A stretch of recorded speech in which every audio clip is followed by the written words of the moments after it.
Sick. All right, man. Welcome back to the podcast. Glad that we get to catch up again. I haven't chatted with you in a while. Totally. Yeah. So you were just telling me prior to recording that you just did a pretty intense move. So what's going on there? Well, yeah, I have a couple of kids, and me and my wife moved to Colorado. And it's been like the move was, only took a couple of days, but the pre-move and post-move, getting set up and packing down a life, it's been like 6 months of a move. Pretty crazy. Now, did you so you were in Byron Bay in Australia? Did you basically like put everything into like a giant storage container and ship that over here or something? Or no, we decided not to bring anything, just our clothes, because we didn't know the timeline. We still, we don't really have any defined plans, which is great because it gives you the freedom to live and do what you want. But obviously the kids need to go into school and all that kind of stuff, so they're doing that, which is really good, and they're happy. They start again in August. So yeah, we just stored everything in a shed and a shipping container, and then put some stuff in storage, and just decided that it was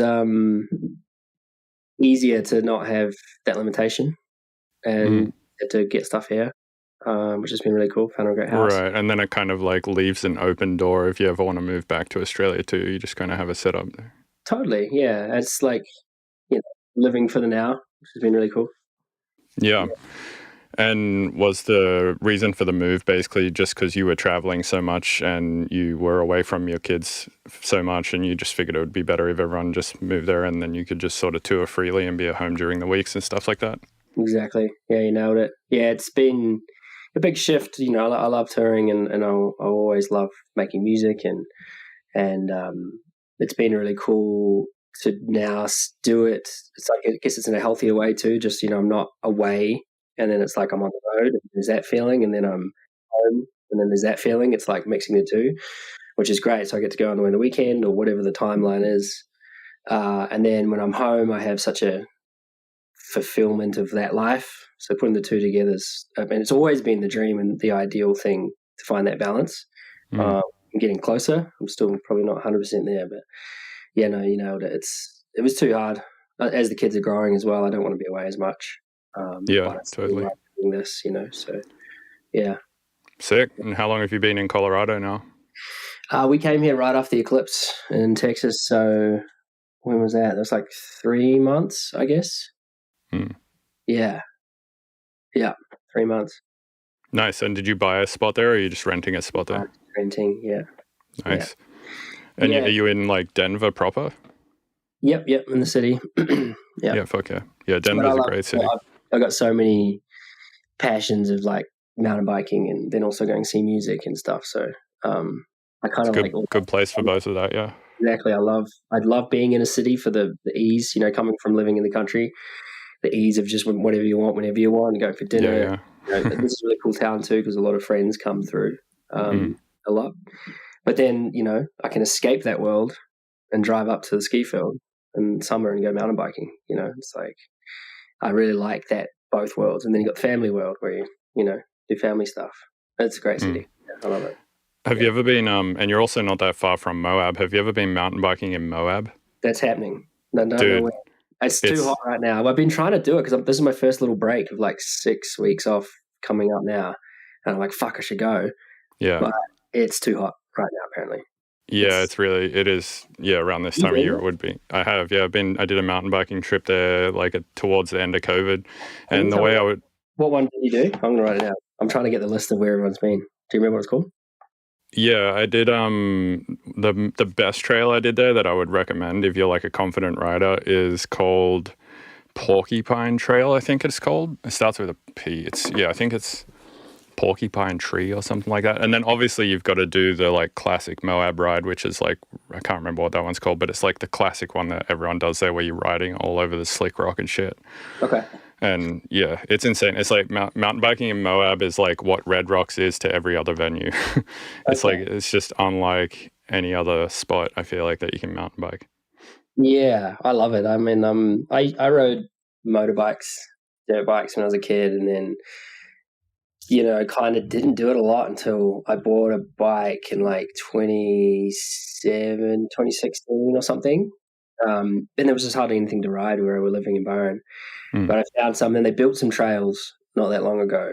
I think through the pandemic. They didn't open until just after, but that was pretty close to where we were living. And that was awesome. And I got my skills back up. And then since being here, it's, like the last time we went to Winter Park, it was like I was doing the black runs and like just getting back into sick.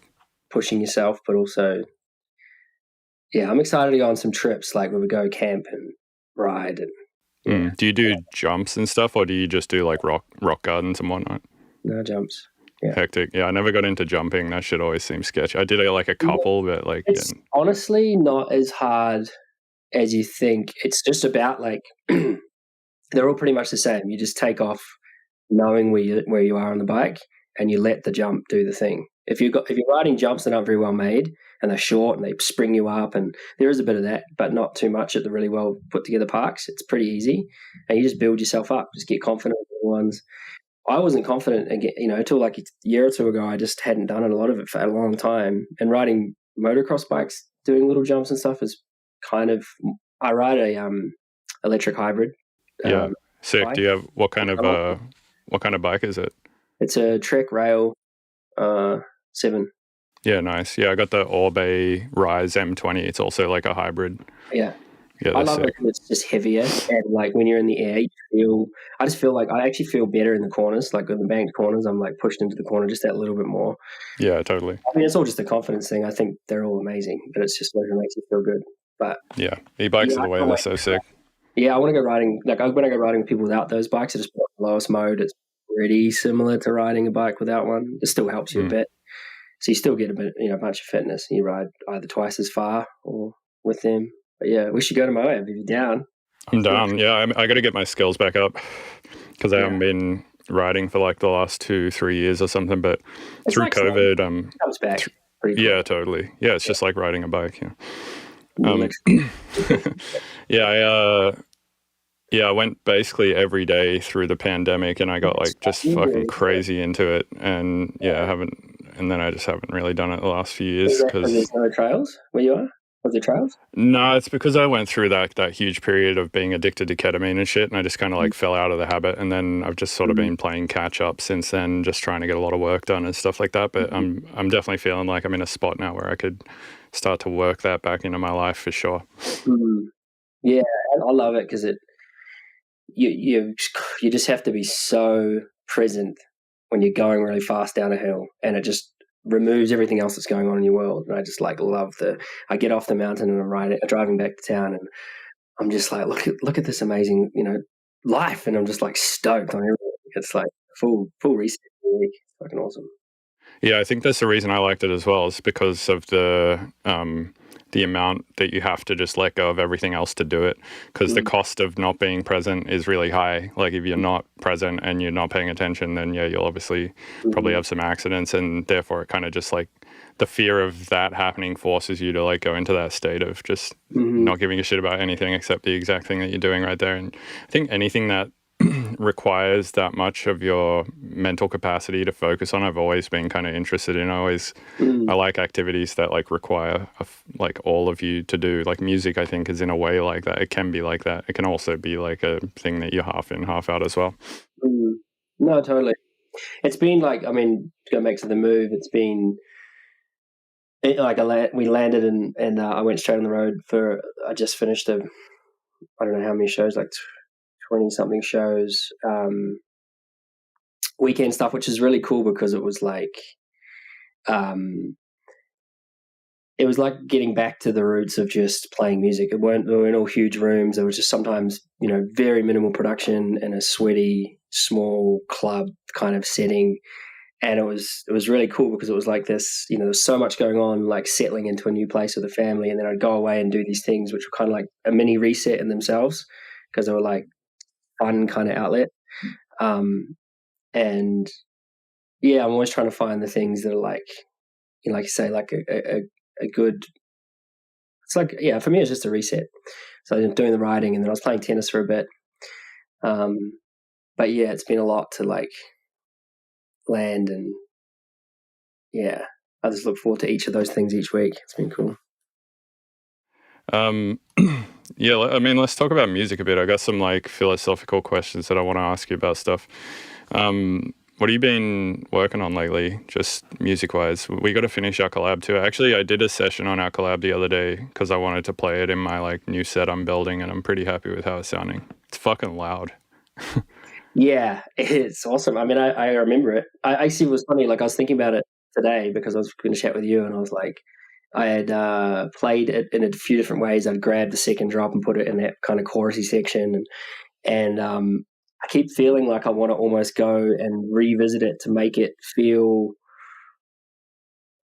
old school, new school. You know, like I really love those old drums and those tunes, but then it's got that amazing new punch and loud, fat reality. I've been really digging all the like old breaksy stuff that's coming out, the kind of faster, really simple stuff. Yeah, I like that breaks are making a resurgence too, for sure. I really love their style, but I guess, yeah, a lot of the old stuff, it just doesn't stand up production-wise because it's just literally like sampled breaks and a 303 or something, but the vibe of it is still so sick. Totally, 100%. Yeah, just like revisiting that, adding some of that vibe into it. Yeah, I'm down, man. I'm down. So musically at the moment, I'm kind of, doing this tour and moving was me focusing. I kind of work like that a little bit. When I have time, I write music normally for a show or a tour or, something. And then that turns into some sort of an album during that time. And then when I get off the road, I finish it. And I'm kind of in that phase right now where I have a bunch of music, still figuring out if it's an album. I don't want to label it as that yet till I kind of know, it feels like a really good collection of music. So it might tomorrow, suddenly it's an album. I'm right at that point where I'm figuring it out. And it's all been going really well live. So I've kind of had that opportunity to test it all out, especially in these fun little rooms that are, if something doesn't work, straight away because you're right there with everyone.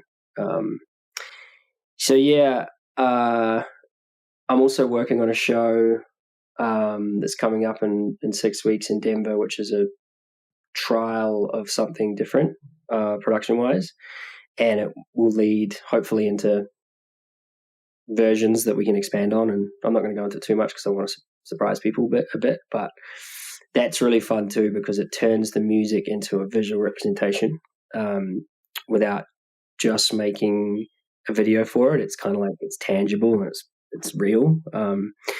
Sort of what I wanted to get into a bit more.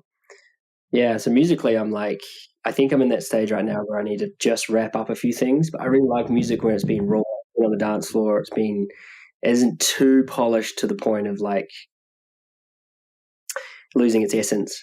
Because that live element, or the writing it for a specific purpose and it working in that purpose it needs to be captured as well. All my old music too, when I first started, was just like I was making music for the dance floor. Then suddenly I was like, fuck, I need to put it together. I'd put it together and then it would come out. It was literally that process. Yeah, totally. Yeah, I kind of work a similar way. I just write a ton of shit for usually no specific purpose. Maybe some of it was made for specifically shows, and then some of it is just because I feel like making something. And and then eventually, after I've done that for long enough, I go like, oh, this feels like a family of music that works together, and then put it on Get Funny to make a cover for it and send it to distro. Yeah, totally. It's funny when you think of it, how simple that sounds. It's not, but it is. It is simple, but you don't. That simple, right? Like you want it to be like, I just made this stuff and it all goes together great. Let's put it out. It's like, fuck yeah.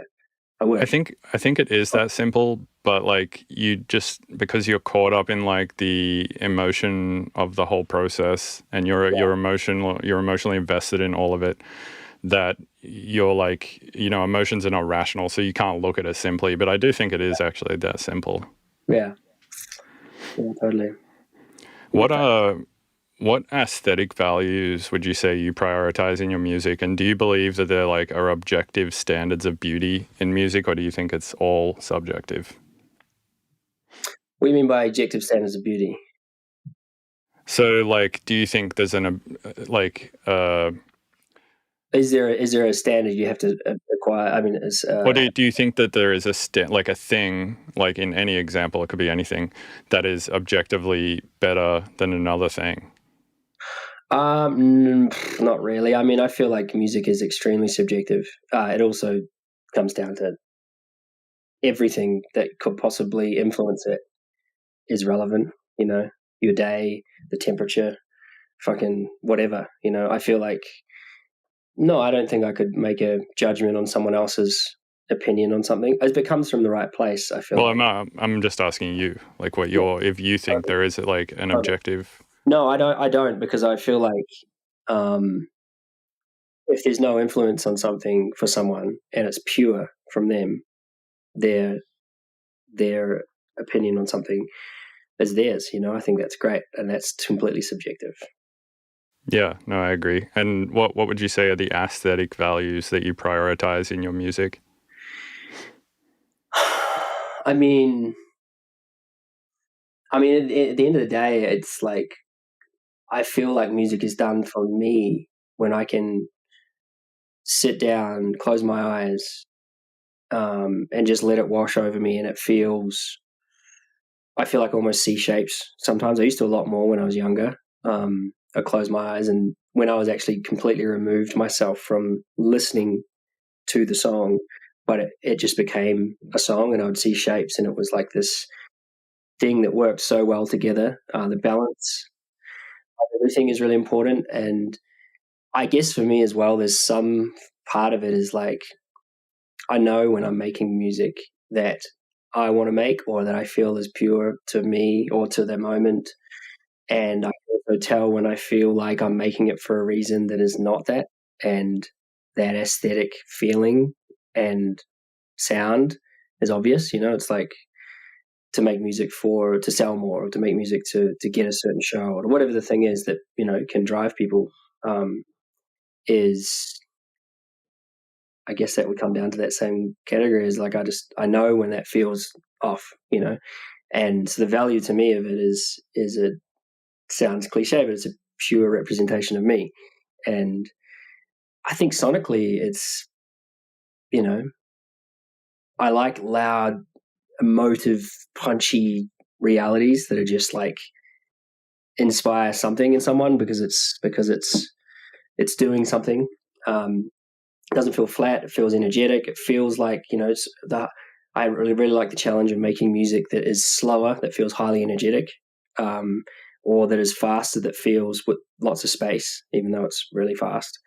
Yeah, and then I just kind of think about dance floors, and I think it needs to be something that can move people in some way. Yeah, totally fair. How do you look at the role of silence in music, and how important do you think is silence in your compositions? Do you see it as like a backdrop that enhances the impact of every other sound, or an integral part of the music itself, or are the silence parts not music and everything else is music? Oh no, silence is music for sure, 100%. I think it depends where it is, right? It's like silence, just like in the I mean, silence forest. can create. You know, there's an uncomfortableness in silence. I mean, silence. If you want to get fully into more of a life thing, I think silence, not just necessarily no sound, but silence of whatever you're doing, or silence of and stimulation, or whatever it is so important because I feel like that reset of existence, you know, when it's full and whether it's sound or not, I feel like you miss a lot.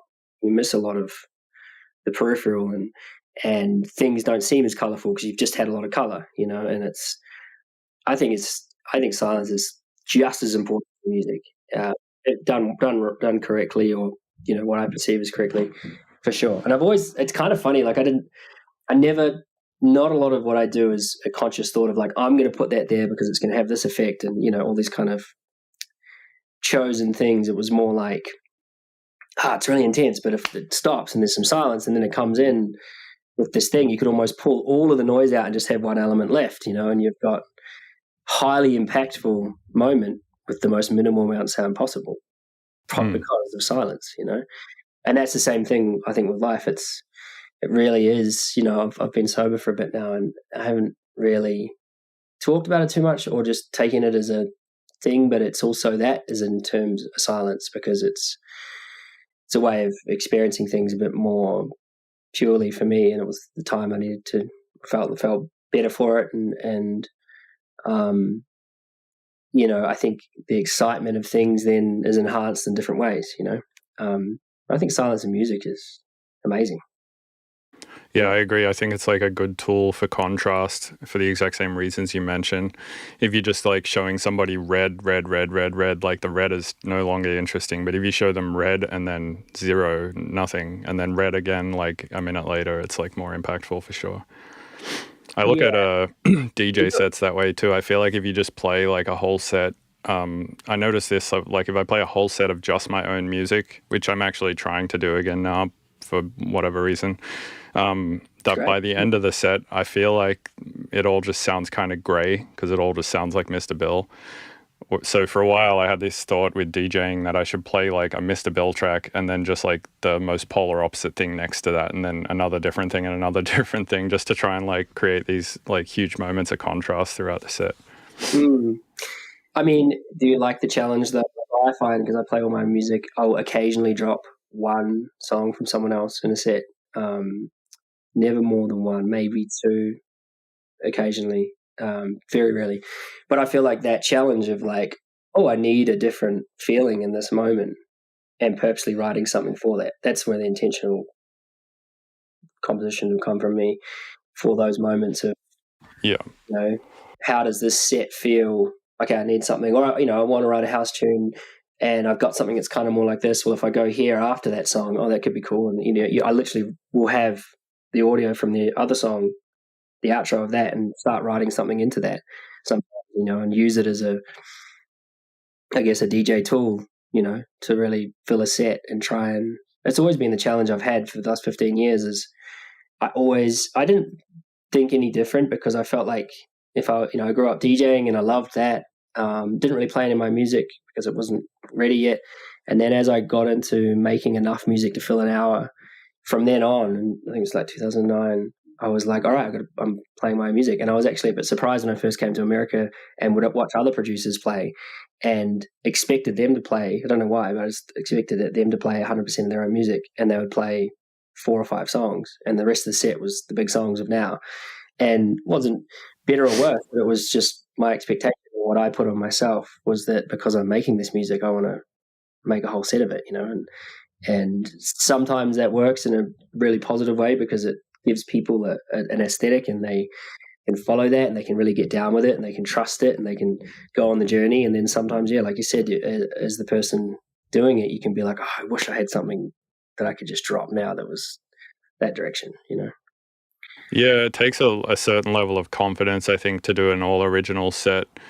I think part of the reason why I was playing a lot of other people's music is because I just didn't feel like a lot of my music hit hard enough for sustained periods enough of time. And so there's a little bit of like contrast stuff and a little bit of confidence issues. But now I'm just sort of going back around in the loop that I always seem to go in, where I'm getting back to I don't give a fuck, I'm just going to play all my own music, see how it goes type mindset. Yeah, it's a good challenge too, right? Like, this is all just a big challenge in a way, to challenge yourself how to get better or to enjoy it more or whatever. I think it's good. I think it's great. More of that. I really enjoy hearing people play sets of their own. I think it's great. I think it stands out a lot. Don't have to play the big song. And then I really enjoy hearing those people play DJ sets specifically, to really see what they like, and I find playing DJ sets a lot harder than playing a live, original set. Yeah, I mean, in a way, it's like a creative limitation, right? Like if you allow yourself to play anything and everything, I feel like the selection pool gets so big that you can easily get like option paralysis, and you're like, "Fuck, I don't know what to play next." There's so many. For something. Yeah, it's a real thing that exists. Okay. Right. Yeah. That's cool. Yeah, I agree. Yeah.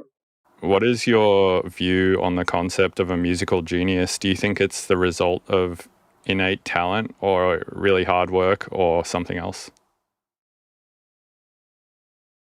I mean, it's subjective too, because someone's genius is another person's terrible person. Right. Do you have any people that you look up to as a musical genius? No, not necessarily. I think there's times and places of my life where I've discovered music that has impacted me heavily, and I don't know if it would impact me nearly as heavily hearing it for the first time now. And at the time, it blew my mind. Someone that blew my mind early days. Do you know the guy Fink, singer-songwriter? Fink? No, I don't think so. Okay. I don't know when it was, maybe in the mid-2000s. And I think I was traveling to New Zealand. But anyway, a friend had given me an album of his, maybe 2006 or so. And there was just a way that he wrote songs, composed the lyrics, the placement of what he said, and the simplicity of a lot of it. And it translated for me into, years later, I think, an influence of my own music of saying simple things well. And, what was the question? It was like, do you think it's the work or the innate genius? Yeah, like, do you think that a musical genius is just like they were born one, or do you think they become one through a lot of work, or is it just another thing completely? I mean, you think about like a lot of people without having children. It's an amazing thing to watch. You can only open doors. You can't create the thing as easily, and they're going to be into what they're into, and you can lift that up and support that, and that's like with your friends too, and people around you, and really being encouraging. And because I feel music is so subjective that it's hard to say, oh, that's shit, or that's great, or whatever. You can say, oh, I think that's amazing. I love what they've done there. That must have taken a lot of work, or whatever. I don't know. I haven't thought about the genius side of things. I think there's something in there. I think it's a mixture of hard work to get it out, but I think there's something in there. I think people are born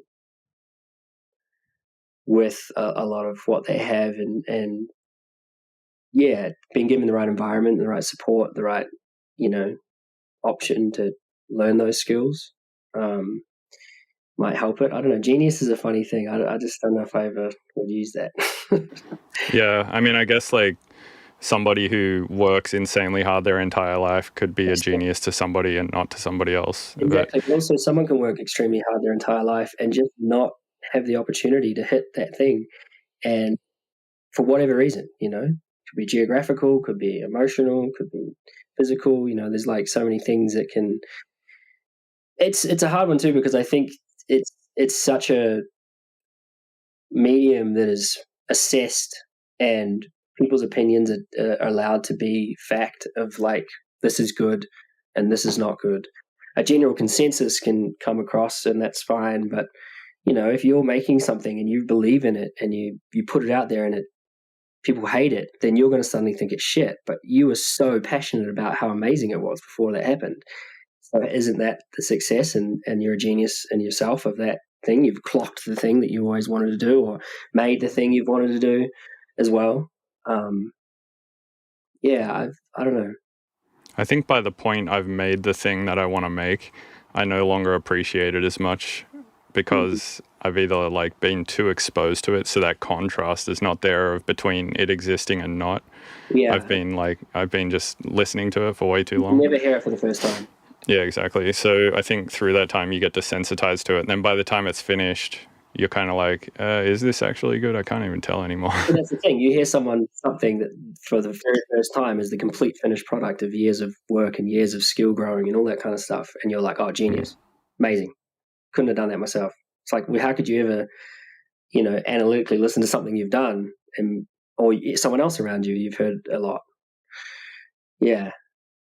I don't know. We're all geniuses in some way. True. Yeah.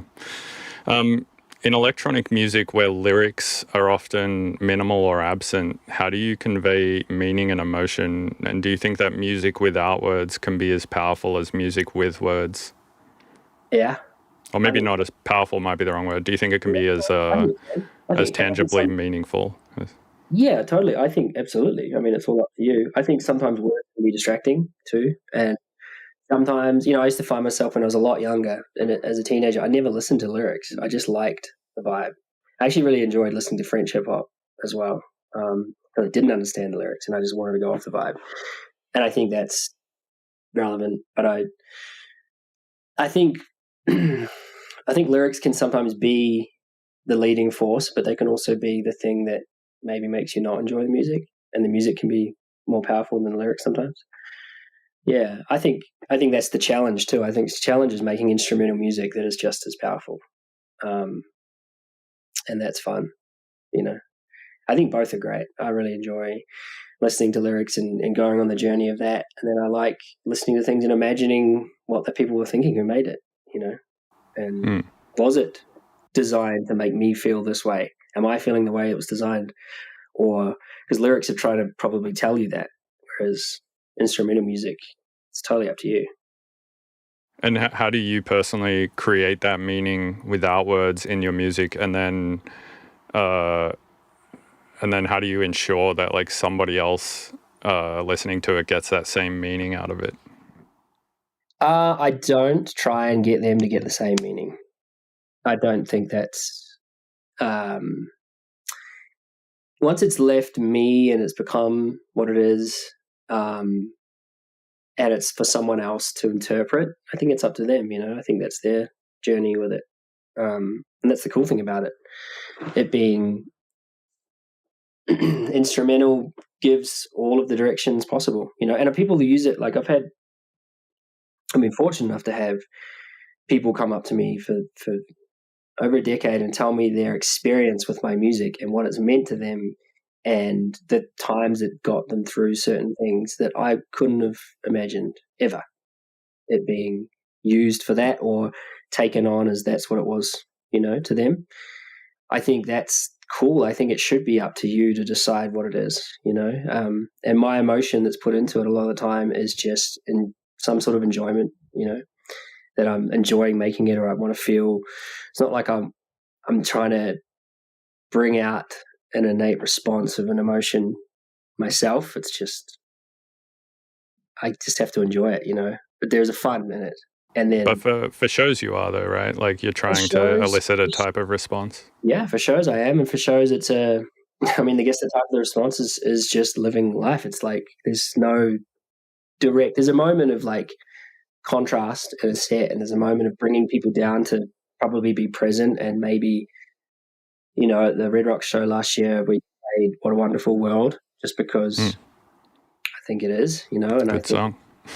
yeah, and with an orchestra, there was I think these are like things that I kind of dreamt about as a kid. I remember listening to that song with my grandpop on vinyl, and these simple songs that are part of me and part of my childhood or whatever that I wanted to interpret into that. But when I was playing that, this crowd was singing it, and I turned around at one point and everyone was front row crying, and there was like this thing. I wasn't necessarily trying to elicit that response, but going on just producing stuff, especially non-lyrical, I think it's a bit of an escape from life, and it's a moment to have fun and enjoy yourself. It's to dance. It's to contemplate. I want everyone else to have their own response to that. Yeah, I don't think there's a way for me to control that. Yeah, no, I agree. That's what I made an album about this called Apophenia. Mm-hmm. I originally was trying to make a concept album, and halfway through I realized there's no possible way for me without lyrics to convey this as a concept, so I'm just going to call it Apophenia and people can make of it what they will. Yeah, I think that's cool too. I think when you discover something, depending on the time of your life, like I said, like it could be the temperature of the day, it can be how frustrated you are or how free you are, or whatever the thing is. It's so different when you take it in for that first time. And it speaks to you differently for everyone. I think that's awesome. I think that's why music's so powerful. Yeah, speaking of discovering stuff, when you think about sound, like in a philosophical sense, I guess, do you think of sound as a material in which it can be molded, or do you think of sound as like a natural phenomenon in which to be discovered? It's a phenomenon to be molded. True. Galaxy brain. Yeah, I feel like it's something that we don't know. It's just moving particles of air And that's the other thing, we take it in so differently. Our physical body has to process it to get to, but then there's the other side of it where there's a feeling and there's a emotional response to something before you've even processed what you're hearing, like smells and many other senses. I feel like, it's such we're manipulating something that exists, and it's so physical in so many ways. Even though we can't see it, it's like it affects us in such a physical way. Yeah, I think it's both. I think in one sense it's a physical, like a tangible mechanical wavefront that we're fucking with, but I also feel if I'm doing music properly that it's a discovery process. And sometimes I guess I don't know if it's the sound necessarily that's the discovery process, but the way in which it like aligns packets and neurons in my brain to make me feel a certain way is definitely a discovery process. 100%. I mean, what is it if we're not discovering? That's why I guess I'm always wanting to do something different, or a different show, or pushing myself with a physical representation of that sound. And I love that at the moment because I feel like seeing something how I interpret it to be is cool because I want people to be able to see it through my thing as well. But I feel like, I think the constant discovery is part of the fun. I think if you're not pushing yourself to discover it as you go along and you fall into the trap of being comfortable, that to me doesn't sound nearly as fun. Yeah, I often find when somebody comes to me and goes like, how do you make so much music and why, like, I feel like I was super excited about music for a while and now I'm just totally bored of it. And every time I've like looked into their process, it's just they're doing the same thing over and over and over again. And I think when it becomes that non-discovery process and you're not like you're not just like somebody exploring a thing where you've never been before and you're just sort of like cranking out the same thing over and over again, it starts to kind of lose some of its magic, the process. And you got to always remember that it is magic. It is like, it's such a crazy thing that you can do in your day and support yourself and your family or whatever, that it's like you're just discovering something constantly, and it's fucking about yourself, about the world. I think it's fucking awesome. Yeah. What do you think about improvisation in music? Do you think improvisation is the purest form of creativity, or do you think music requires more structure to be meaningful?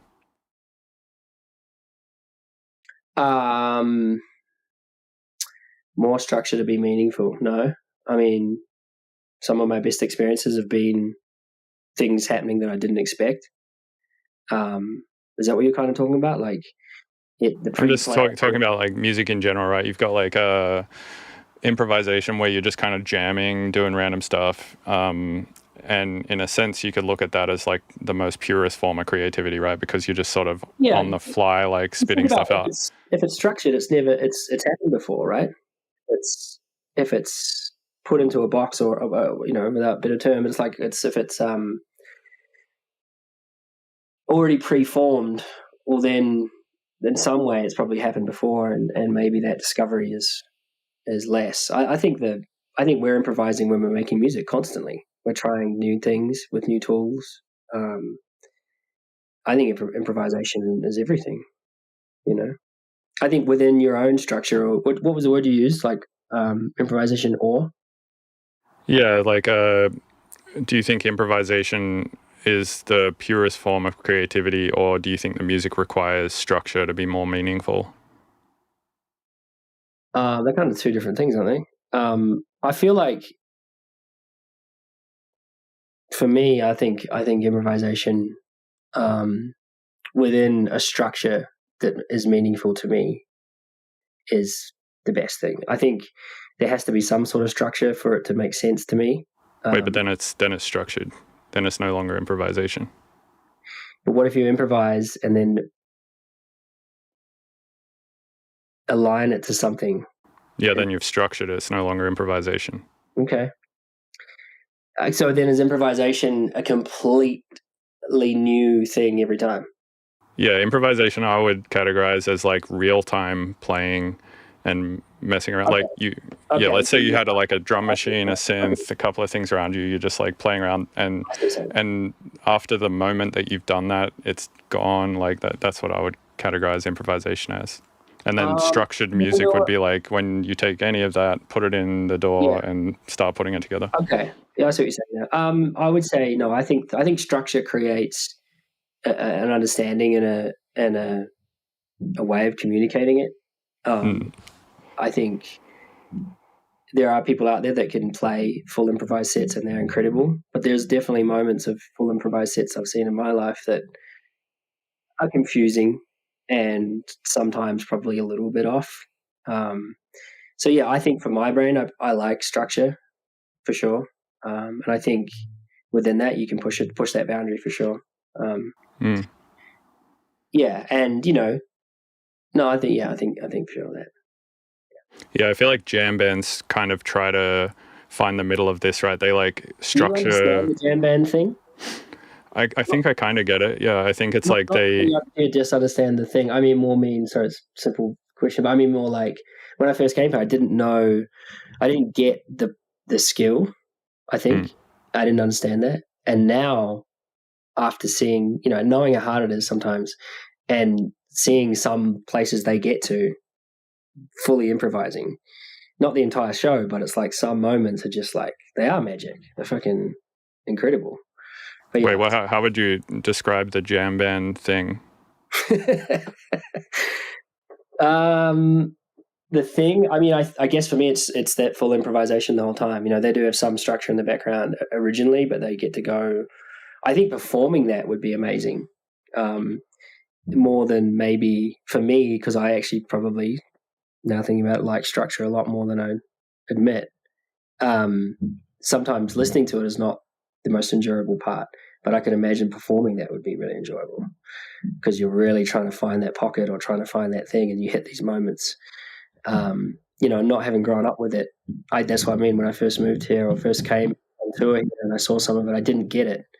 But then when I watched it and really took it in for more than just what it was on the front, it was a lot more skillful, a lot more like I respected it so much more, yeah.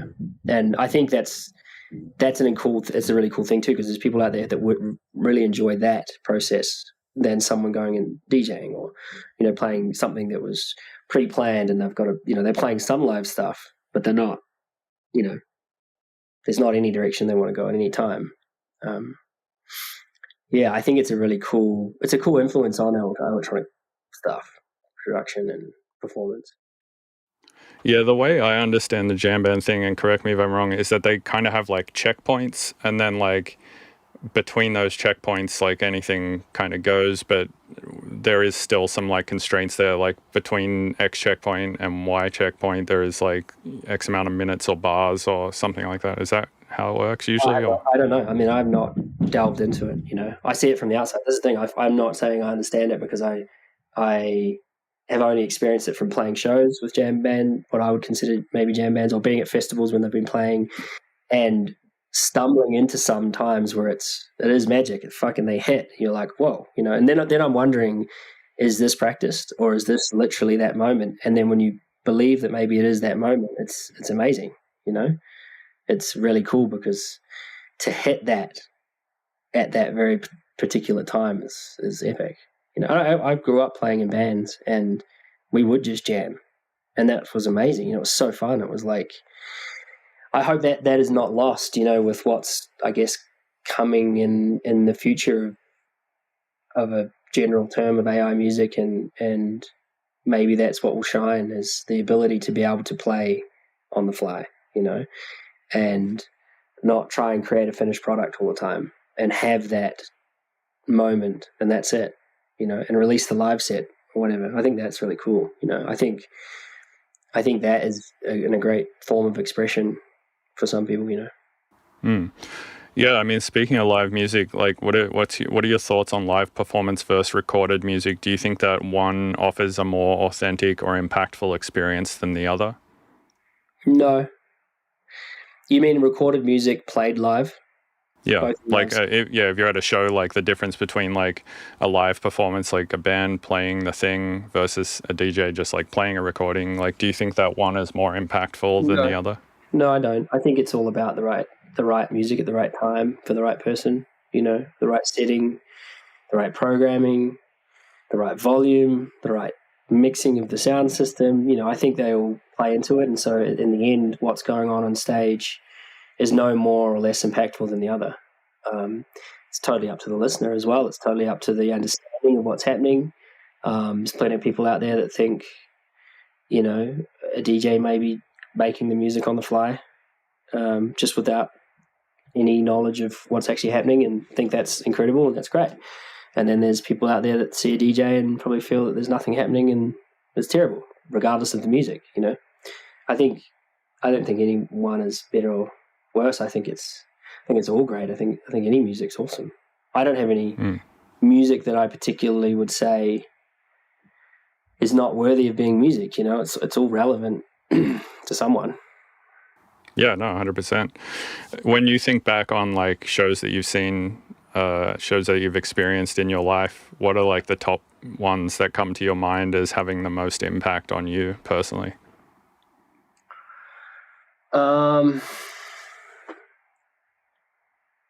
I don't really know. I mean, I think I've had moments in my life where partially it was the set of music, and partially it was where I was at in my life, and partially it was the place that it was. It was like experiencing a certain style of festival for the first time, or being very young in New Zealand and seeing Salmonella Dub, and it was like the first time I think I'd heard a huge bass line on a big sound system, and blew my mind. It was probably the mid 90s, maybe late 90s. I can't remember.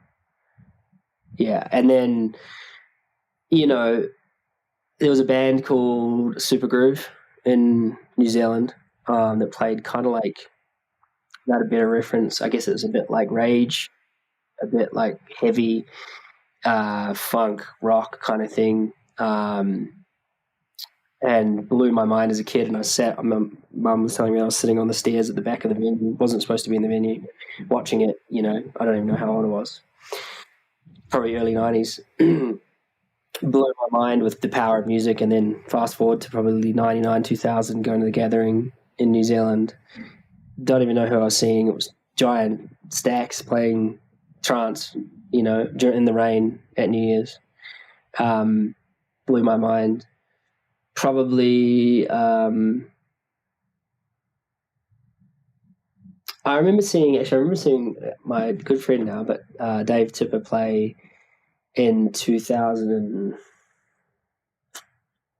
I don't know what year it was, maybe 7 or 8 or something, in Australia at an Earth Core. I think it was an Earth Core. I can't remember if that was the actual party, but I remember it being the day and knowing his music enough, but not. Wait, you might be talking about the Rainbow Serpent Festival in 2008, you said? So, or something like that. I remember he played Rainbow Serpent like around that time, and I was at that set as well, I think. Was it in the dome? Was it the dome stage? Was it like a dome? It was next to a lake. I'm pretty sure it was an Earth Core. Okay. Which is no longer around.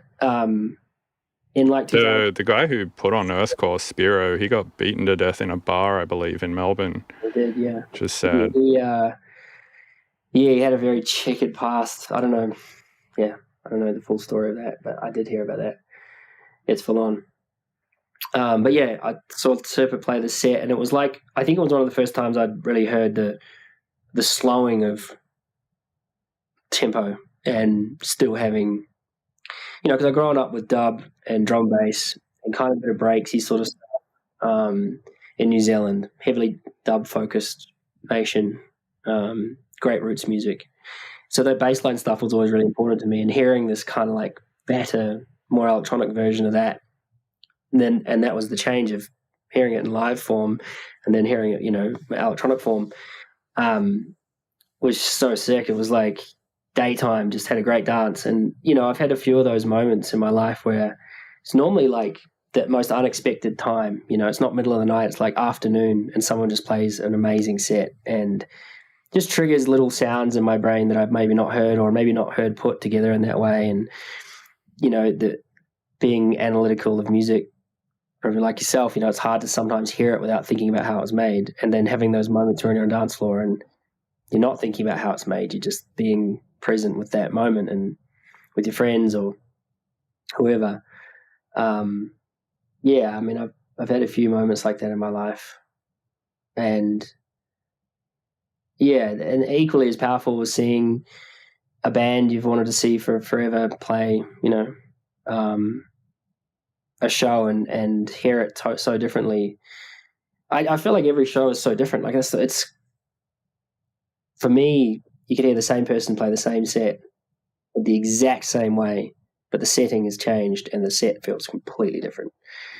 I think context is a huge part, and I think like as artists we have the an obligation, maybe not an obligation, but like it's on the onus is on us, I think, to make the context fit our music for at least our own shows, and then at festivals do your best to like create the context that you want surrounding your set so that people sort of get it in the way that you hope that they get it. Yeah, totally. And now you really got me thinking about all the life-changing sets I've seen. I'm on the I mean, like, I really don't it's not like they come back into my mind all the time, but I'd have to think about it for sure. Yeah, I mean, I wonder how many of those sort of really impactful sets have been due to your expectations as well, because like you said, they're in the afternoon, they're at a time you don't expect, versus, if you're going to like the main stage of a festival at like 8 p.m. at night or something, you're expecting to go see someone like absolutely throwing down, you're expecting it to be like XYZ, whereas like if it's just the afternoon on like, a stage next to a lake or whatever, you're not necessarily expecting somebody to go do this insane thing, and then they do this insane thing when you're not braced for it, and you're like, what the fuck? Yeah. Well, that's sometimes where my favorite times have been to play is like not playing peak time main stage at a festival. It's like catch them off guard and doing a late night thing or whatever the thing is. There's a power in that, and no ego. Not trying to be the one to have that moment, and I think it's great. Yeah. How do you balance the use of technology with the human element in your music? And do you think that technology enhances or diminishes the emotional impact of music? I think technology enhances our ability to put our ideas maybe clearer into what we're trying to do. There's so much we owe to technology, I think. In its purest form, music is music, I think. There's plenty of music out there that was using very well at the time. This is the crazy, like you think about it, at the time, recording orchestras back in the day, they were at the peak of technology with microphones and recording techniques and even with the instruments themselves, right? Like those instruments could also be classed as technology. 100%, and that has evolved. There's some things that have stayed the same and some things are evolving extremely fast. No, I love technology. I don't embrace it as quickly as I think some do, in the sense that I'm not trying to constantly find new technology within what I do. I think owning, or not owning, but maximizing what you have is a skill in itself, and should be celebrated. And I think sometimes when there's so much technology around and so many avenues and angles and different things you can use, it can sometimes be uninspiring as well. But I think the technology should come with the inspiration instead of it being, sometimes the driving force, though. You're just playing around with a bunch of presets and then you dive into one and you go and suddenly, you got an idea for a song, The technology is great in all forms. Yeah, I think it can go either way. I think it can make stuff more or less emotionally impactful. But generally, I think it's been a net positive. Definitely. What do you think the future holds in terms of like development in the music industry, like especially with the rise of AI and stuff like that? Where do you think we're going? What do you think we're going to see in 10 years from now, 20 years from now? I have no idea, and I'm okay with that. Like, I'm okay with it writing, I'm not scared. of maybe where it's going, for the sense of, I mean, it's scary is not the right word. It's so fascinatingly wild that, I know I don't understand the majority of what's happening, and I'm okay with that. I think people harnessing it and using it and creating a lot with it is incredible in itself. I think, maybe I hope that the appreciation that humans have of humans is maintained, and the skill and the time is recognized. But that doesn't mean enhancing what you have using other mediums like AI is not using a skill. I just feel like, I don't know where the future's going. I really enjoy being around at a time where it's rapidly changing, but I guess you're still able to benefit from it. It's not, like you said, there's still a net positive within it. I think the consumption of things is changing as things do, as really rapid, and that's on our own human level. I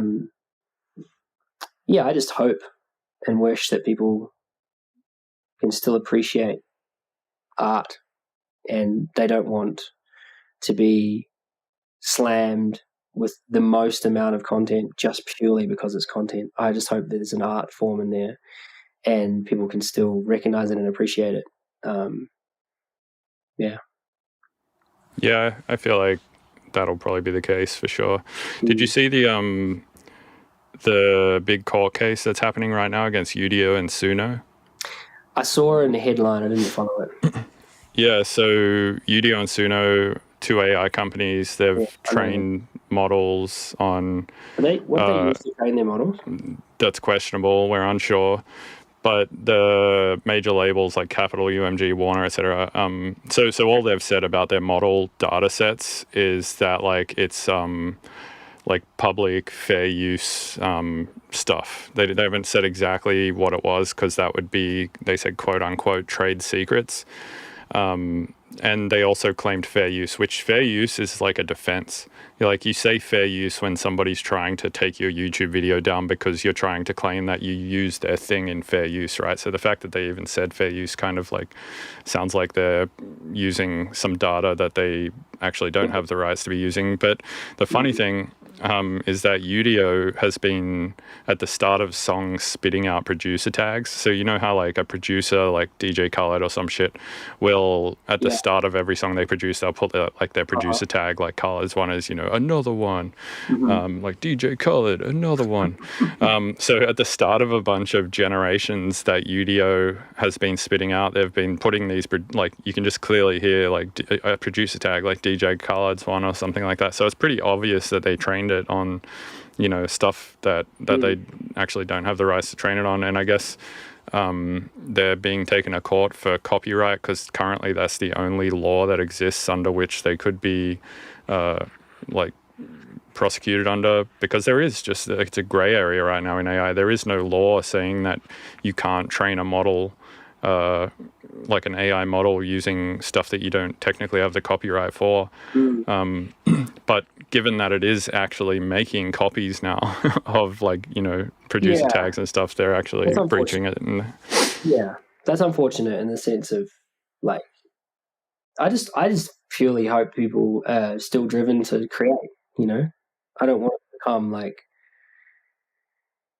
just a content thing where it's about making as much as you can, or I enjoy the process of producing and making shows and performing so much that I want, I wish that upon everyone else. I wish that enjoyment factor.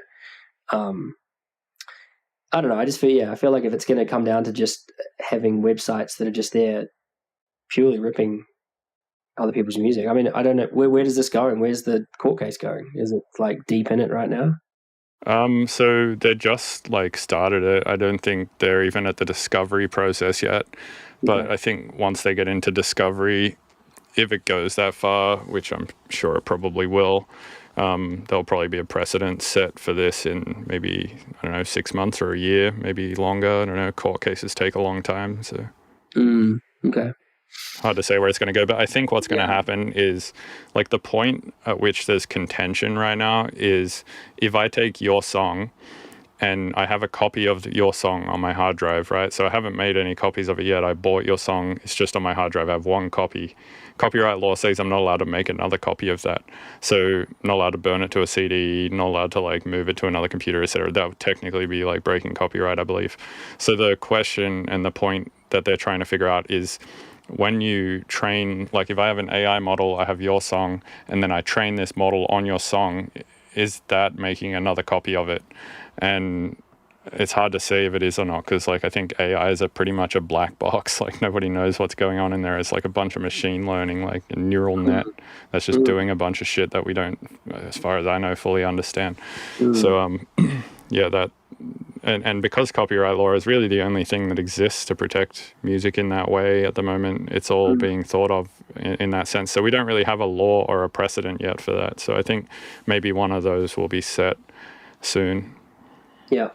But I think that's why all these companies are abusing that right now, like just like maybe training it on the entirety of Spotify's database. And then the argument that they're making is like, well, just as a musician would listen to a bunch of music and get inspired by that and then go make different stuff based on that, that's exactly what the AI is doing. And so it's not really like doing anything differently from a human or whatever. But is there an interpretation that happens with a human that wouldn't really necessarily, you know, if I went and grabbed literally your drums and I grabbed someone else's things and put them together in a similar form, is that interpreting the music that's out there, or is it just grabbing it, copying it, and trying to make something that's similar? Well, that's what we're unsure of. We don't know if it actually like physically takes the waves and just like recombines them in a concatenative way, or if it's actually regenerating completely new stuff. And so they know that what it's doing. I think they probably do, but this is what they're saying. Yeah. And yeah, like honestly, because I don't really play with it much. I kind of enjoy knowing that it's there, but I don't really have a lot of interest in where it's going, or I'm not too concerned about it in terms of like it doesn't need to fill my day. I'm fascinated by it, by what it is, but I think creatively, I'm just creating so much, and I like the processes and things like that. Yeah, I agree with you. Like the whole thing for me is the process of doing the thing. That's what I enjoy. Of it. I mean, that's why, like, even going everything from those experiences I had when I was young to like to a jam band, to a DJ, to all those things. Everyone has their own process in that hopefully was enjoyable, or it was emotional, or it was an experience, or it was a discovery, or like what all that stuff is. That's it. That's what creating and music as one form is. That's the beauty of it, I find. I don't have an interest in getting something like that. I think sometimes, we've talked about, I think maybe once that the quickest music we ever wrote was the most popular or something, but, the enjoyment of that was just as relevant as taking a lot longer, yeah. What a world. Yep. Well, sick, man. It was good to chat. Is there anything to plug?